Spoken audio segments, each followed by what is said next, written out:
pense qu'il y a une chose que je ne sais pas si ça me paraît, peut-être que ça va vous paraître naïf, ou peut-être pas importante, mais pour moi elle est importante.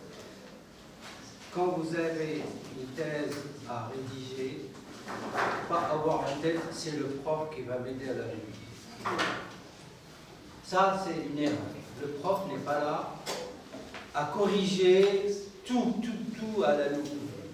Ça, c'est parce que lui, il a beaucoup de choses à faire, en plus des thèses. C'est-à-dire que l'étudiant, et là, le travail d'organisation, la référence, etc., c'est-à-dire l'étudiant, quand il doit écrire, il doit se dire, le prof ne doit pas me corriger. C'est à moi de rédiger. Et souvent, les étudiants ils disent, non, le travail, ils vont c'est le journal, il faudrait écrire tout.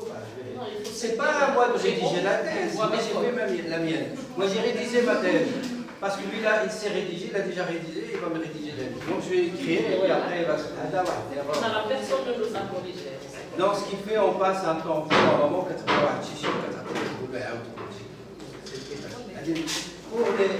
Madame Ouati m'a parlé du cinéma. Moi, ce que j'ai remarqué, que souvent, les étudiants ne citent pas beaucoup, ils travaillent sur l'image, sur l'audiovisuel, l'image et le son. Ils citent quelques images, 2, 3, mais ils ne parlent jamais des dialogues, le sens qu'on entend. Or, le cinéma, c'est ça. C'est aussi ça, ça fait partie.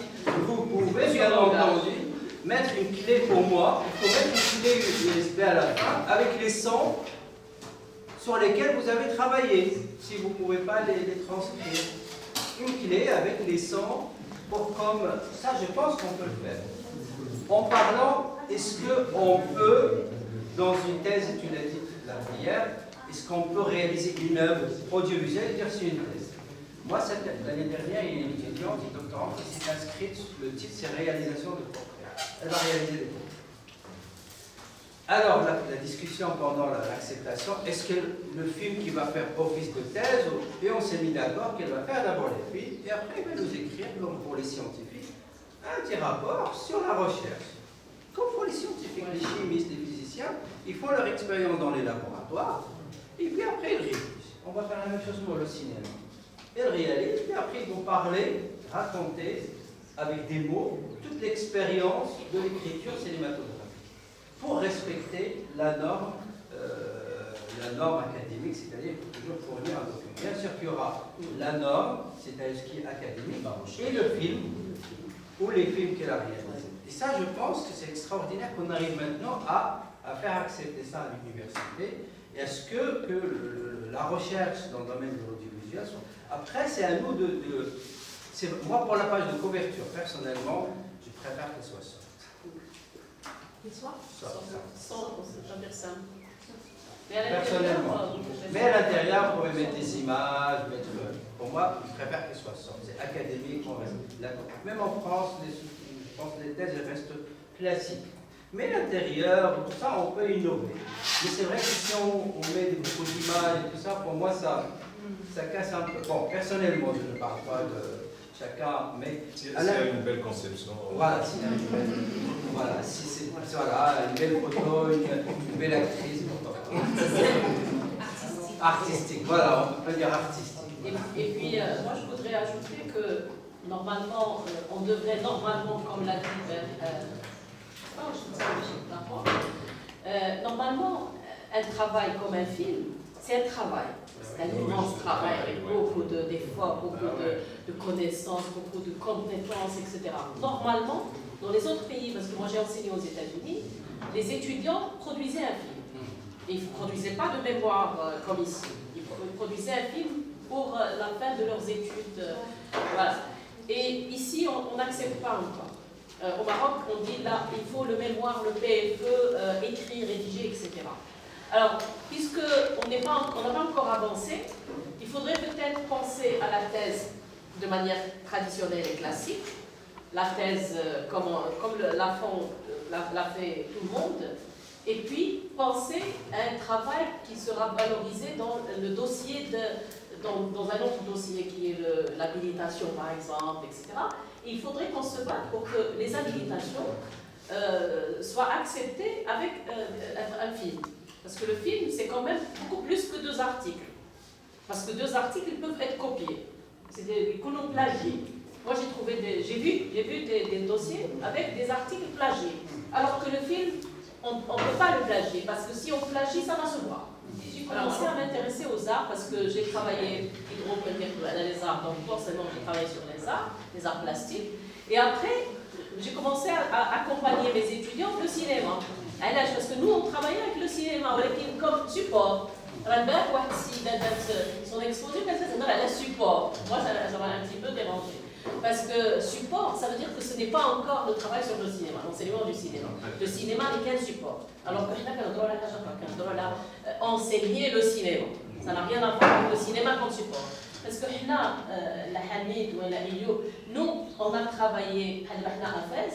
كانوا كيديروا لنا تيريز ليسكيرو درنا له فيلم tous les romans Madame Bovary كلهم شفناهم في السينما عاد نقراوهم autrement. Donc on avait cette approche double, il y a l'image et du texte. Et donc ce qui fait qu'on est imprégné un petit peu de ce double regard. Et là, j'ai choisi l'axe. Et je travaille sur les réalisateurs. Je suis dans l'histoire du cinéma. Je me positionne مع سويبة على سهيل البركة. خدامين دابا على مع واحد جوج اخرين على d'autres réalisateurs. خدامة des réalisateurs. Parce que j'ai envie qu'il y ait des thèses sur l'ensemble des travaux d'un réalisateur, avec ce qu'ils ont fait, avec l'évolution d'Yelhoun, etc.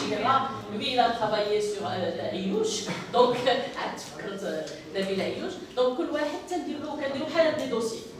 Mais ça, c'est pour le futur. Alors, je pense à plus tard, quand il y aura des chercheurs, une base. Bonjour, je suis Karima Benelbida.